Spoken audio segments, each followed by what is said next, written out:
અધિકાર આપે છે. કોઈને બાપની તાકાત નથી કે અહીં કરણસિંહને પોલીસ આવે ને કરણસિંહને અહીંથી ઉઠાવીને લઈ જવાનું. કોઈને બાપની તાકાત નહીં, પોલીસની પણ તાકાત નથી. મને રાઇટ્સ આપ્યો છે, ધરપકડ અને અટકાયત સામે મને બોલવાનો અધિકાર આપ્યો છે. મને ગુના વગર લઈ જાય ને 24 કલાકમાં એને છોડી દેવું પડશે. આપણે રાઇટ છે, આ બધું બરાબર છે, પણ આપણે સમજતા નથી.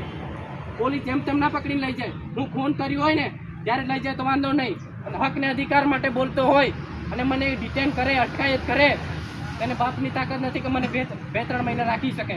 બરાબર ને? 24 કલાકમાં એને છોડવું પડે કલેક્ટરને. આપણે લોકોએ શિક્ષિત બનવાનું છે, સંગઠિત થવાનું છે, સંઘર્ષ કરવાનું છે. પૈસા એક panchayat extension to the scheduled area, એમાં ગ્રામ સભાને જબરજસ્ત સત્તા આપી છે. પણ આપણે લોકો સમજતા નથી. ગ્રામ સભા એટલે કઈ નહીં, એ તો ગામના લોકો આવે ને સરપંચ આવે બધું કરીને જતા રહે. સરપંચ બરપંચ નહીં, આખી ગામની જે ગ્રામ સભા છે ને, ગામના લોકો એ ડિસાઇડ કરે કે મારે અંબાડુંગર કે કરવી કે કોટડીમાંથી જવું છે કે કેમ. એ સરપંચ ડિસાઇડ ના કરે, ગામના લોકો ડિસાઇડ કરે. આ સરકાર કે કંપની